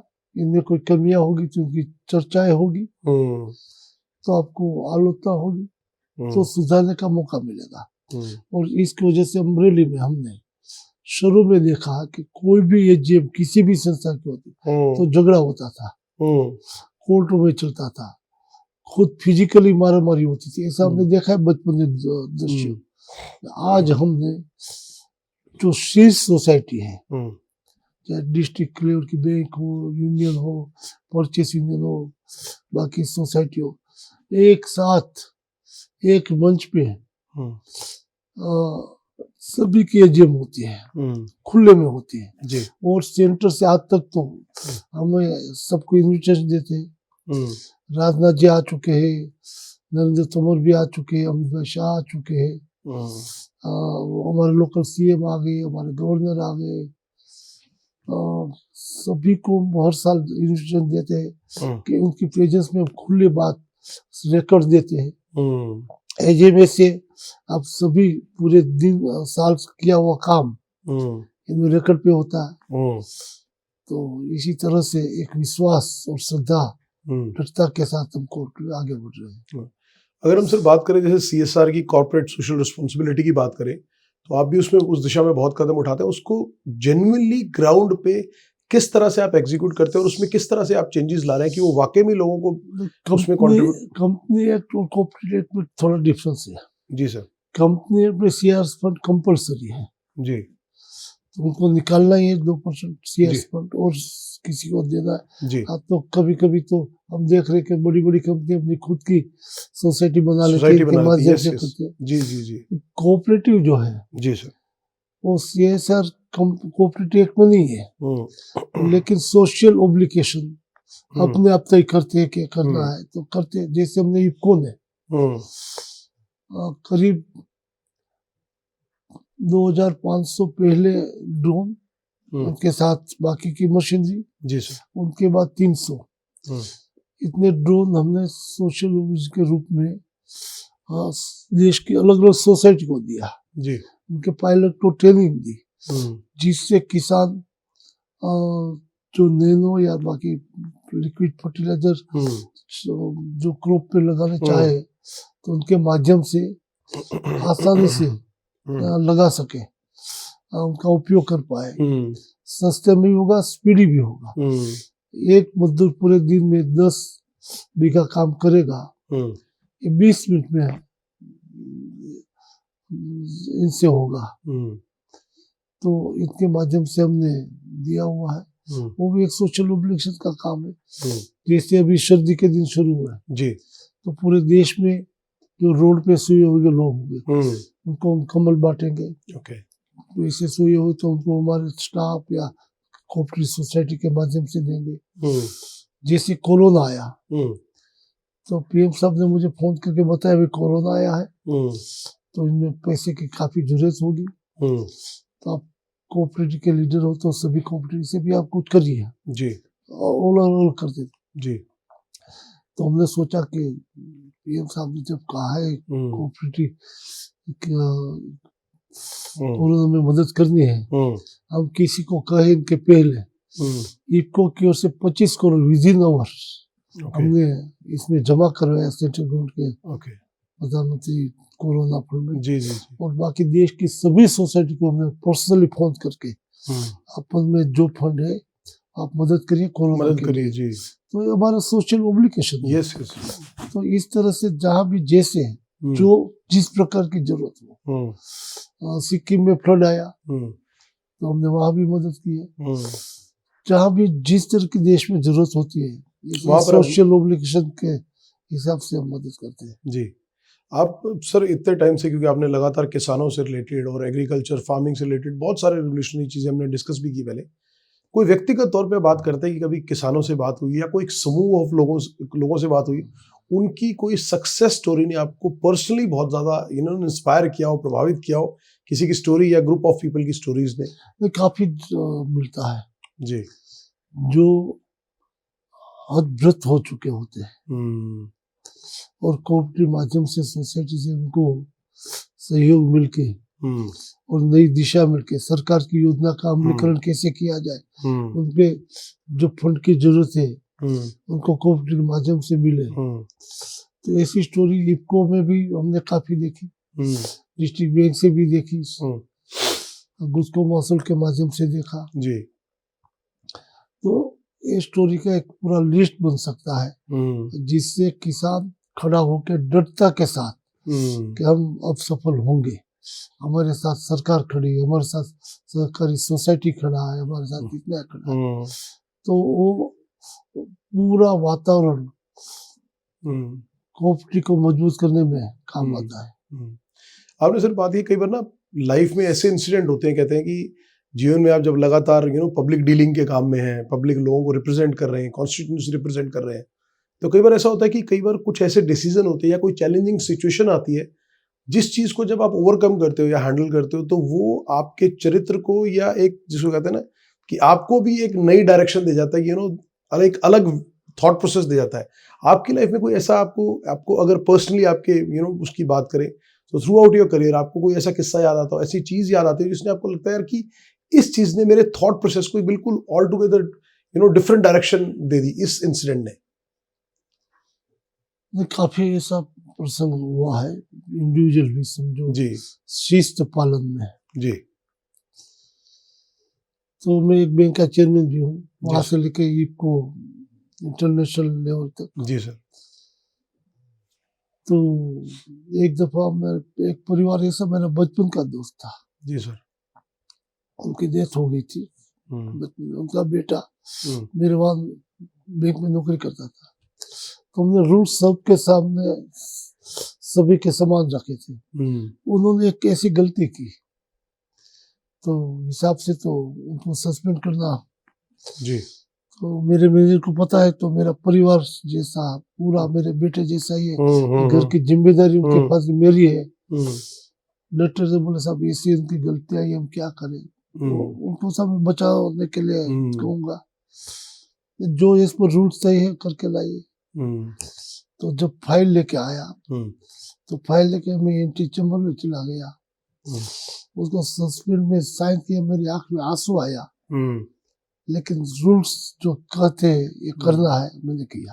क्या इनमें कोई बचाव की गुंजाइश नहीं रखी कि भाई मेरी जिम्मे घर चलाना तो मैं अब ठीक है, उनके चाहे फादर आपके दोस्त थे, अब नहीं है दुनिया में, लेकिन अगर उन्होंने मिस्टेक किया तो बाय लॉज जो होना चाहिए किया। तो आपने वो बाय लॉज जो अवॉइड होना चाहिए था आपने उसी चीज को फॉलो किया। आंख में आंसू आया लेकिन हमने किया। आज भी याद करता हूँ तो मुझे थोड़ा एक्चुअली सर रिलेशन और कहते हैं ना कि ह्यूमंस के अंदर इमोशंस तो प्रिवेल करते ही हैं, तो कई बार आपको इमोशंस को ओवरकम करके भी आपको जिसको बोलते हैं नैतिकता के ऊपर या एथिक्स के ऊपर चलते हुए डिसीजन लेने पड़ते हैं। आज इको में भी ऐसा काम काफी मुझे करना पड़ रहा है और करेंगे भी। तो मुझे लगता है, लेकिन सर उसमें एक अच्छी बात यह है सर कि जो लोग भी लॉ अबाइडिंग नहीं है या लॉज को अबाइड नहीं करते, तो उनके लिए भी एक स्ट्रॉन्ग मैसेज है, उनके लिए भी एक स्ट्रॉन्ग मैसेज है कि व्यक्तिगत रिश्ते अपनी जगह है, लेकिन आप जब काम करें तो संस्था के हित में काम करें, जो भी बनता है उसको बाय लॉज अबाइड करके काम करें। उसके लिए कोई गुंजाइश नहीं है किसी तरह की भी, कोई जिसको बोलते हैं लिवरेज नहीं है। एक मैं सर व्यक्तिगत भी एक चीज आपसे पूछना चाहूंगा सर, पर्सनली भी मेरी जिज्ञासा है सर।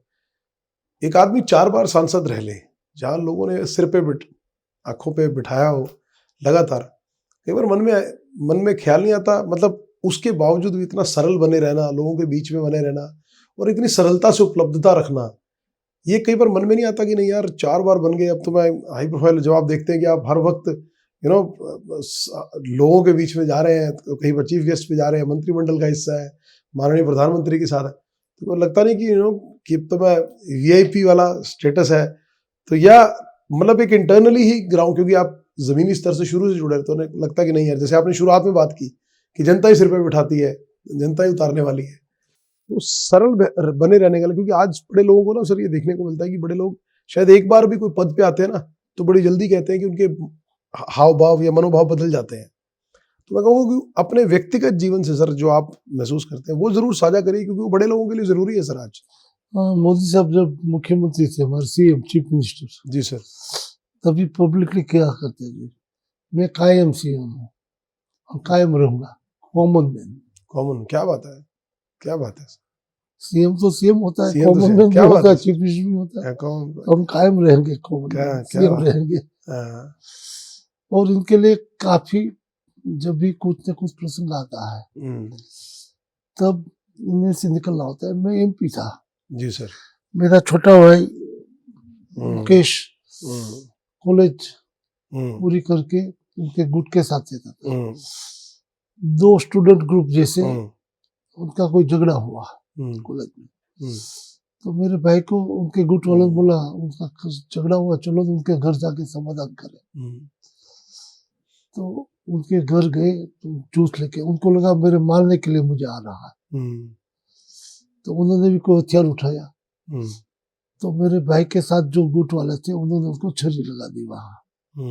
मेरा भाई का दोष इतना था, उनके साथ घर गए थे, तो नाम को तो FIR हुई, उनका भी हुआ, उनको पुलिस ने पकड़ा, 324 हुई इनमें। मैं दिल्ली था, MP था, तो मुझे फोन आया, जो गुट होते उनको छुड़ा। मैंने पुलिस को भी कहा उनको मत छोड़ो, मेरे घर पे भी कहा उनको जमानत मत देने में कोई न जाओ, दोस्तों बोल दिया नहीं जाओ। वो 3 दिन तक जेल में रहा।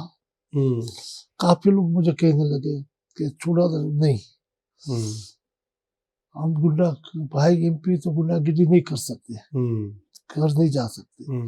जब यहाँ आया तो हमारे पार्टी वालों ने छुड़ाया था, फिर बताया कि वो तो गुट वाला समाधान के ले गया, उनको डर लगा, वो साधन लेके निकला, यदि वो नहीं मारते वो मार देते, इसलिए झगड़ा हुआ था। लेकिन मैंने बोला कि यदि रास्ते में कुछ हो गया सामने सामने तो खुली मदद करते, किसी के घर जाके कुछ करना वो गुंडागिरी, इनका मदद नहीं करनी। हमारा भाई था, रियल ब्रदर, फिर भी हमने 3 दिन रहने दिया। मैं MP में था, एडवोकेट भी था, लेकिन किसी के घर जाके गुंडागिरी करने का किसी को नहीं। क्या बात है सर, क्या बात है। तो ऐसे जब भी प्रसंग आते हैं तब वो एक एग्जाम्पल होता है, कायम नहीं होता, तब आपकी निष्ठा को प्रूव करने का मौका मिलता है। सर आपने बड़ी खूबसूरत बात कही सर, कि यही कुछ इंसिडेंट होते हैं जो आदमी के शायद जीवन में ना आदमी को ये दिखाते हैं कि भाई आप व्यवहार में और अपनी बात में अंतर नहीं लाते। क्योंकि अगर आप अपने सगे भाई के लिए अगर इस तरह का व्यवहार कर सकते हैं तो निश्चित तौर पे अगर कोई दूसरा आदमी करेगा तो वो आपसे ये अपेक्षा नहीं कर सकता कि आप उसके लिए कोई फेवरिज्म करेंगे। दूसरी ऐसी बात करूं जी सर, कोऑपरेटिव में मैंने शुरू में संघानी क्रेडिट कोऑपरेटिव सोसाइटी की रचना की थी। जी सर, क्योंकि उसी दिनों में कोऑपरेटिव BJP में कुछ कहीं भी नहीं था। 1980 की बात करूं तो BJP कोऑपरेटिव नहीं था। मैंने किया था संघानी क्रेडिट कोऑपरेटिव, 3 मंजिले के मकान खुद का है, दूसरा चेयरमैन है। क्योंकि मैं वो स्थापना आपकी सोसाइटी आपकी बनाई हुई है जी। तो मेरे बाद मेरा छोटा भाई उनके चेयरमैन बने थे। फिर तो हमने तय किया भाजपा का शहर का अध्यक्ष उसका चेयरमैन रहेगा। तो जब छोटा भाई चेयरमैन, क्योंकि मैं बैंक का चेयरमैन बन चुका था, तो वो देख रहा था, तो उनकी CC के लिए फाइल आई, उसके रूल्स होते हैं, उनके साथ चेयरमैन था इसलिए पता था मुझे कितना क्या स्थिति।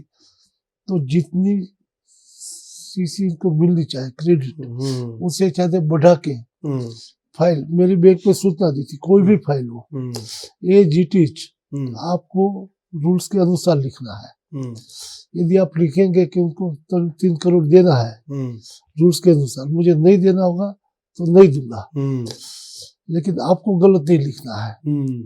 आपको 2 करोड़ ही मिलने वाला है, मुझे देना है तो मैं 2.5 दूंगा, बोर्ड को अधिकार है, लेकिन आपको गलत नहीं लिखना।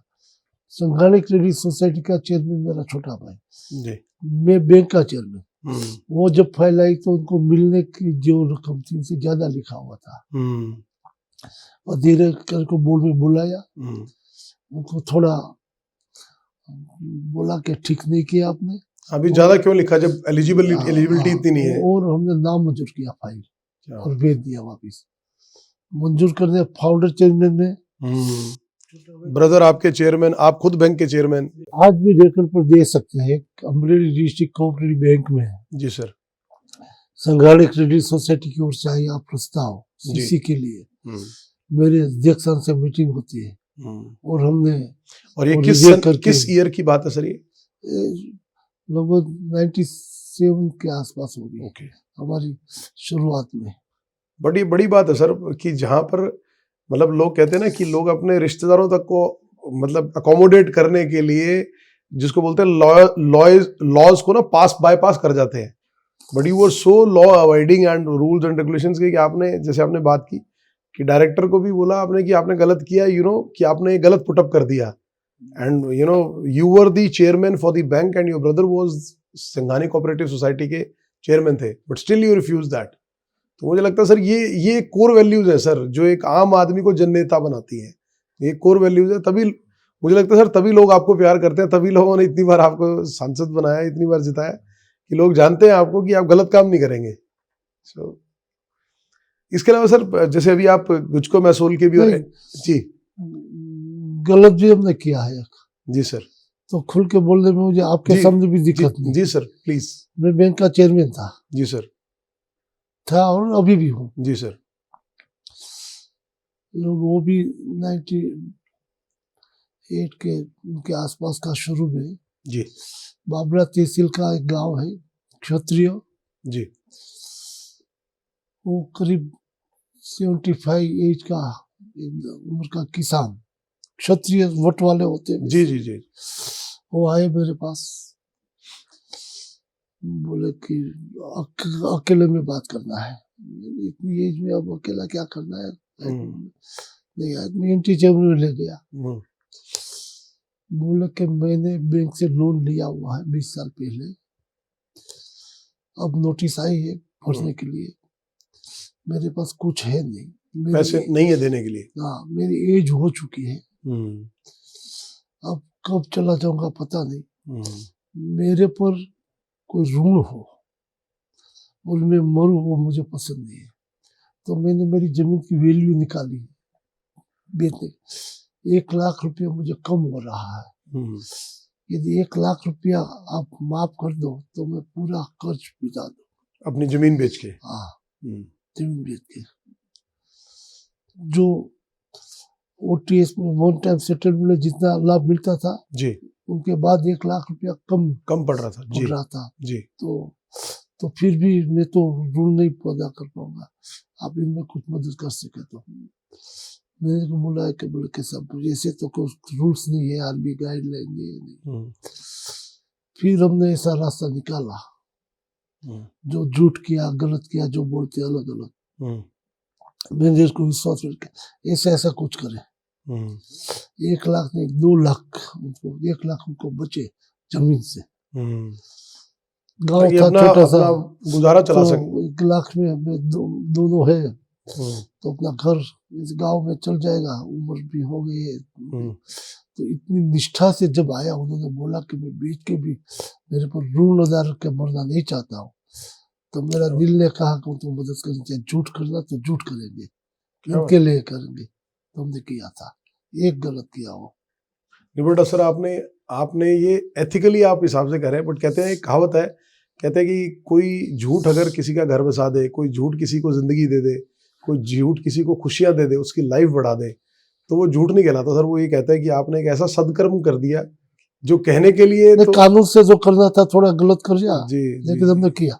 बट सर इसमें भी आपकी ईमानदारी झलकती है सर, कि आप इस चीज को खुद एडमिट कर रहे हैं, बजाय कि कोई और पॉइंट आउट करे, आप खुद एडमिट कर रहे हैं। और एडमिट करने के पीछे आपके भाव भी प्योर है सर, आपके भाव भी प्योर है कि आपने उस बुजुर्ग का मान रखने के लिए, वो जीवन के अंतिम पड़ाव में था, और वो अपनी इतनी ऑनेस्टी रख रहा, क्षत्रिय थे। हाँ, और वो इतनी ऑनेस्टी रख मांगने के लिए किसी को वो नहीं करते। हाँ, और इतनी ऑनेस्टी रख रहा था, वो कह रहा था कि मैं दुनिया से कर्जा लेके नहीं जाना चाहता, मैं ये बोझ लेके नहीं जाना चाहता, मैं अपनी जमीन बेच के। तो आप देखिए सर, ऐसे लोग भी हैं जो ये जीवन के लिए उदाहरण ही तो है सर। उन्होंने अपना उदाहरण पेश किया, आपने अपना पेश किया, कि आपने एक ऐसा रास्ता बनाया कि उनको भी सपोर्ट कर दिया, उनका लोन भी खत्म हो गया। तो ये बड़े मुझे लगता है इंस्पायरिंग इंसिडेंट है सर। अभी सर हाल ही में आप वर्तमान में आप NCUI के चेयरमैन भी हैं, गुजको मैसूल के भी चेयरमैन हैं, तो मैं चाहूँगा थोड़ा सा आप उसके बारे में भी बताएं, उसमें आपके दायित्व निभाते हुए अभी क्या कंट्रीब्यूशन डिपार्टमेंट के लिए और उसके विभाग में क्या कर रहे हैं? गुजको मैसूल जो है जी, Gujarat state cooperative marketing federation, स्थापना के बाद कांग्रेस के हाथ में रहा जी, और उनकी गलतियां, व्यवहार, करप्शन के हिसाब से एडमिनिस्ट्रेशन आ गया था सरकार का। जी सर, 4-5 साल तक वो रहा होगा। उनके चेयरमैन में 6 करोड़ का करप्शन या गलत काम के लिए सरकार ने तय कर दिया कि आपको वसूल देना होगा। इसी स्थिति में गुजको मैसूल का चुनाव आया। चुनाव में पॉलिटिकली जो सबकी इच्छा होती है, लेकिन अमित भाई शाह ने इसी स्थिति में निर्णय लेके बोला कि आपको संभालना है, और हमने संभाला। तब तक मेरी 7वीं साल है ये, 4.5 से 5 करोड़ से ज्यादा मुनाफा इस सालों में कभी नहीं हुआ था स्थापना के बाद। जी जी, 1960 में हुआ था 20 वर्ष, उसके बाद तब तक कुछ इनसे ज्यादा नहीं हुआ था। नहीं हुआ।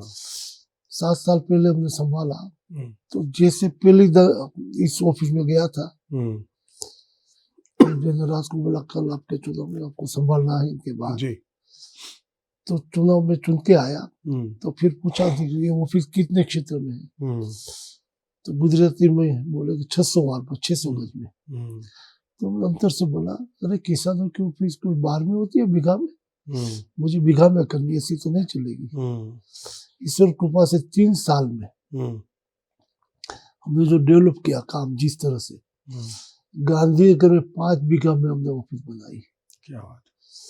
और हमने एजीएम, पहली एजीएम मिली तब बोला कि मैं इस संस्था को कोऑपरेटिव का आत्मा अकबंद रखूंगा और कॉर्पोरेट जगत का मॉडल दूंगा। जब ऑफिस का इनॉग्रेशन अमित भाई करने के लिए आए, तब बोले कि कोई कॉर्पोरेट जगत की ये ऑफिस हो, ऐसा बनाया है। और हमने विवट में 22% डिविडेंड, पूरे देश में सबसे हाईएस्ट डिविडेंड देना शुरू किया। क्या इस संस्था को इस साल जो 5 करोड़ से ज्यादा मुनाफा कभी नहीं हुआ था जी, इस साल हमने 145 करोड़ का मुनाफा किया। क्या बात है, क्या बात है। और अगले साल हम इससे भी ज्यादा करेंगे, टारगेट इससे ज्यादा लेके चलेंगे जी। तो देश के शीर्ष नेतृत्व सभी कुछ न कुछ कार्यक्रम में वहाँ आए हैं, सब देख के बोलते हैं ऑफिस इंफ्रास्ट्रक्चर अच्छा बना है। खुद अमित भाई ने यहाँ के सेक्रेटरी जो ज्ञानेश कुमार पीड़े मरे सेक्रेटरी थे कोऑपरेटिव, उनको कहा था कि आप एक बार देखो कोऑपरेटिव कैसे चलना है। तब तक ने दूसरी मीटिंग में कहा आप गए नहीं, तो उनका फोन आया वो देखने के लिए कोऑपरेटिव कैसे चलना होता देख के आओ। तो ऐसा मुझको मौसम का शॉर्ट में हमने बताया जी।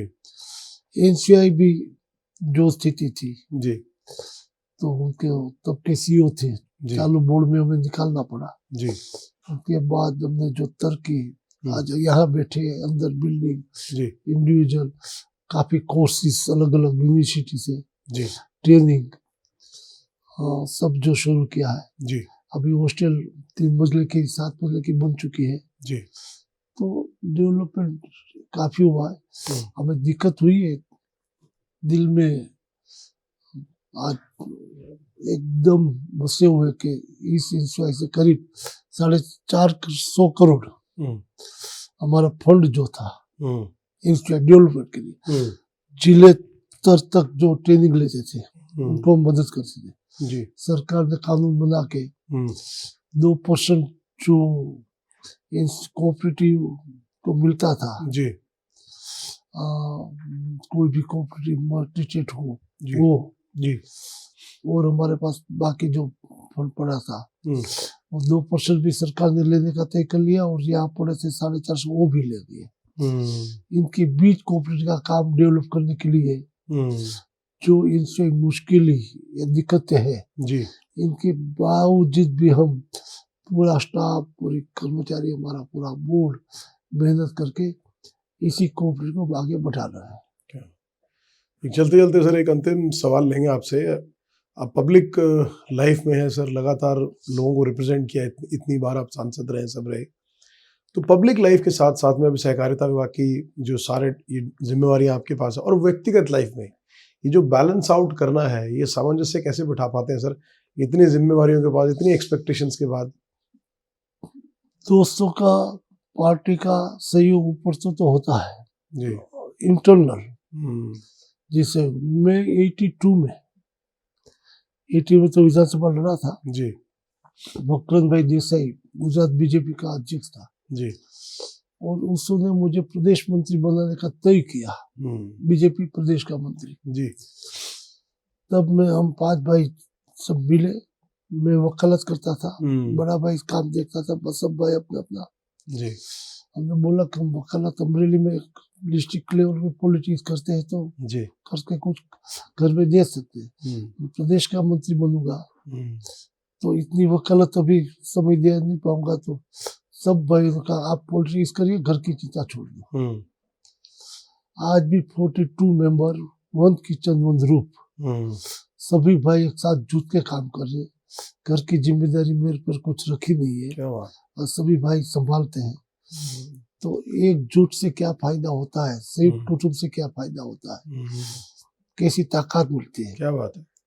वो हमने अनुभव किया है। मुझे लगता है सर आज के जो समय है, जो वर्तमान में समय चल रहा है, ये एक बहुत बड़ा मैसेज भी है कि लोग आज जहाँ कहते हैं ना कि आजकल पहले जॉइंट फैमिली, जैसे आपने एग्जांपल दिया, लोग न्यूक्लियर फैमिलीज पे आ गए, और उसमें भी क्या होता है कि माता पिता के साथ बच्चे की शादी होती है तो वो भी प्रेफर करते हैं कि हम अलग जाके अलग फ्लैट ले लें और वहाँ रह लें।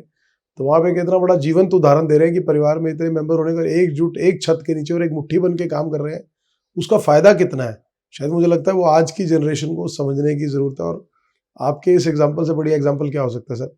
एक और सर, बस चलते चलते मैं सवाल कहूँगा कि आज का जो यूथ है, कहते हैं कि बहुत से लोग आज राजनीति में या इन्फ्लुएंशियल पोजीशंस पे आने के बाद उनके पास सबसे पहला ध्येय होता है कि वह अपने आप को एम्पावर कैसे करें, अपने आप को समृद्ध कैसे बनाएं। समृद्ध बनाने के हर आदमी के लिए अपने मायने हैं सर, लेकिन आपका जीवन का फलसफा रहा है, जो जन सेवा को समर्पित रहा है, आज आप युवाओं के लिए क्या मैसेज देना चाहेंगे कि जो राजनीति में आना चाहे, किसी भी पद प्रतिष्ठा को हासिल कर ले, उसके बाद अपने जीवन को किस तरह से बना के रखें, और what is your core message to the youth of India? एक तो यूथ को व्यसन मुक्त रहना चाहिए, क्योंकि व्यसन मुक्त होगा तो आपके विचार मजबूताई से जो सोचेंगे, प्योरिटी के साथ सफलता की दिशा में चलेंगे। व्यसन कोई बाधा है किसी प्रकार का, और मैं वैसे व्यसन मुक्त आज हूँ इसलिए नहीं कर रहा हूँ। मैं शुरू में व्यसन मुक्त भी रहा, बीच में मैंने पान मसाला भी थोड़े समय खाया, इनसे भी मुक्त हुआ। तो उनका भी अनुभव है कि एक अच्छे विचार से चलना चाहिए, ध्येय शुद्ध होना चाहिए, माइंड क्लियर होना चाहिए, एब्सोल्युटली द्विधा में मत रहना। जोखम है तो जोखम उठा लीजिए। क्या बात है। सफलता असफलता वो तकदीर की बात है, लेकिन कुछ करेंगे नहीं, आलोचना से डरना नहीं। आलोचना तो होती रहती है, कहते हैं कि चार लोग क्या कहेंगे। तो सूर्य पे भी कभी कभी बादल आ जाते हैं, बिल्कुल इसका मतलब सूर्य गुम हो गया नहीं होता, चांद में भी दाग होता है। आप सच रास्ते पे होंगे तो सफलता होगी। जैसे मुझ पर जी पॉलिटिकली था, मैं ज्यादा नहीं प्लीज सर, छोटा कहूंगा। जी प्लीज सर। एक केस हुआ था जी फिशरीज के बारे में, मैं मंत्री था इसके बारे में। जी सर। डिस्ट्रिक्ट कोर्ट में चला, हाई कोर्ट में गए हम। जो कंप्लेनर था उन्होंने बोला नहीं, दिलीप भाई से सामने हमने कंप्लेन नहीं किया। जो 40 साक्षी थे, 40 साक्षी ने कहा नहीं, हमने दिलीप भाई देखा नहीं, मिला नहीं, कभी कुछ दिया नहीं, कुछ लिया नहीं। पुलिस तपास में वो कोर्ट में, कोर्ट के सामने सब बोले, जज के सामने, हमने किसी देखा नहीं, मिला नहीं, कुछ दिया नहीं, लिया नहीं, मांगा नहीं, सब कुछ। कंप्लेनर ने कहा, पुलिस इंस्पेक्टर डीवाईएसपी जो थे तपासनीस, उन्होंने भी कहा। फिर भी कोर्ट ने आरोप लगाना शुरू किया। हाई कोर्ट में गए, हाई कोर्ट ने भी वो केस हमारा निकाल दिया, फिर लिस्ट नीचे भेजा, फिर नीचे वही कहा, फिर हाई कोर्ट में गया, फिर हाई कोर्ट ने जजमेंट ठीक नहीं दिया, फिर हम सुप्रीम कोर्ट में आए। सुप्रीम कोर्ट ने डिस्ट्रिक्ट कोर्ट, हाई कोर्ट दोनों की आलोचना की और हमें निर्दोष करा। नीचे से कैसे पॉलिटिक्स बोल दिया, आपने दो दफा हुआ। बिल्कुल। और हमने सुप्रीम कोर्ट में बड़े जज को एडवोकेट को रखा था जी, जो कांग्रेस से बड़े लीडर्स थे, ऐसे जज को रखा था जी। जज क्या सॉरी एडवोकेट को जी। तो इसी स्थिति में हमारी आलोचना होती रहती थी तब, लेकिन हम शुद्धता के साथ बोलते थे, हमें कोई डर नहीं था। हम शुद्ध अंतर से भी थे, बाहर से भी थे, लेकिन पॉलिटिकली आलोचना करने के लिए ये सब चल रहा था। तो हम कभी इनसे केस के हिसाब से घबरा के रुके हो, ऐसा नहीं था। लड़ते रहे, काफी साल तक लड़े, समझो 10, 12 साल, 15 साल तक लड़े। इसी स्थिति में आखिर में सुप्रीम कोर्ट ने कोर्ट की 2 हाई कोर्ट और डिस्ट्रिक्ट कोर्ट की स्पेशल कोर्ट की आलोचना करना और डिसीजन को रिवर्स करते हुए फाइनल वर्डिक्ट चेंज करना। तो मेरे मन तो 2 जजों ने जो किया था, मैं उनके और केस करने के लिए मेरे साथी ऑर्डर के पास बैठा, तो फिर बोले कि पॉलिटिकली बहुत लंबा होगा, जज के सामने जाएगा तो आप पर ही दबाव आएगा आपकी पार्टी का, कि आप मत करिए। अच्छा हो गया, सुप्रीम कोर्ट ने कह दिया जी। और आपके हित में कहा और कोर्ट की आलोचना की है जी। मैं इसलिए जानना चाहता, पता चले कि कोर्ट के हाई कोर्ट के जज भी आलोचना के पात्र बन चुके हैं मेरे केस में। इतना पॉलिटिक्स मेरे पर चला था, फिर भी हम घबराए नहीं थे, फिर डरे नहीं थे, पीछे नहीं हटे थे, जो था स्पष्ट इनके हिसाब से हम चलते थे। चलिए सर, बहुत मुझे लगता है कि ये बहुत ही एनरिचिंग कन्वर्सेशन रही, और आज आपने जो अपनी व्यक्तिगत लाइफ जर्नी के बारे में बताया, पारिवारिक बताया, फिर आपकी राजनीतिक, कॉलेज और हाई स्कूल लेवल से जो शुरुआत की, मुझे लगता है कि आज जो भी लोग आपकी बातों को, आपके विचारों को सुनेंगे, मुझे लगता है जीवन के लिए एक फलसफा जरूर अपने पास रखेंगे कि ईमानदारी से काम करिए, अपना कर्म ईमानदारी से करिए, और रिस्क लेने से या किसी भी चीज़ से घबराने की जरूरत नहीं है। कुछ चीज़ें ईश्वर पे छोड़ देनी चाहिए, अपना कर्म ईमानदारी से करिए। सबसे बड़ी बात है कि आप राजनीति करें या किसी भी चीज़ पर, अपना मकसद बिल्कुल साफ रखिए, नीयत बिल्कुल साफ रखिए। तो हमारी बहुत शुभकामनाएं सर आपके लिए, थैंक यू, आपके उत्तम स्वास्थ्य के लिए और दीर्घायु के लिए कामना करते हैं सर। यूं ही आप इसी प्रकार से लगातार 4 दशक से ज्यादा का समय आपने भारतीय राजनीति में दिया है, लोगों की सेवा भाव से, किसानों के लिए, सहकारिता विभाग में आप निरंतर डिपार्टमेंट ये हेड करते हुए चेयरमैन के तौर पे आप अभी भी अपना योगदान दे रहे हैं।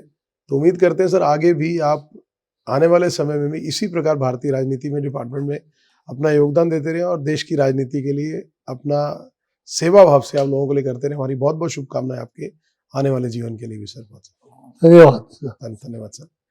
तो हमारे साथ थे 4 बार के सांसद रहे श्री दिलीप सिंघानी जी, वर्तमान में इफ्को के चेयरमैन, एनसीयूआई के चेयरमैन, गुजको मैसूल के चेयरमैन और फाउंडिंग चेयरमैन रहे हैं अमर डायरी के। आज उनके जीवन के साथ साथ उनके विचारों को जाना, और सबसे बड़ी बात ये जाना है कि उन जो भी काम किया उसके ऑब्जेक्टिव के साथ किया, कितनी साफगोई के साथ उन्होंने अपना जीवन पर्यंत निकाला, राजनीति में रहते हुए भी, और जीवन को सामंजस्य रखते हुए किस तरह से पब्लिक लाइफ में एक इतनी इंपॉर्टेंट जिम्मेवारियों को निभाते हुए और अपने पारिवारिक चीज़ों को बैलेंस करते हुए आज भी उसी साफगोई के साथ और उसी एनर्जी के साथ, सबसे बड़ी बात जो लगभग उनके हाई स्कूल से एक शुरुआत हुई उनके राजनीतिक करियर की। तो मुझे लगता है कि जीवन के अंदर जो भी आदमी कामयाब होना चाहता है और लंबे समय तक कामयाबी को बना के रखना चाहता है, तो ये इंटरव्यू आप जरूर सुनिएगा, और हमारे लिए कोई सजेशंस हो तो जरूर कमेंट बॉक्स में मेंशन करिएगा। और इसी तरह के सवालों को और इसी तरह के और लोगों के साथ उनके जीवन की यात्रा को लेकर, उनके करियर को, उनकी प्रोफेशनल लाइफ की यात्रा को लेकर आपके बीच में आते रहेंगे। आप सदैव अपना प्यार बनाए रहेगा। चैनल फॉर न्यूज़ इंडिया के साथ जुड़ने के लिए बहुत धन्यवाद। सादर प्रणाम।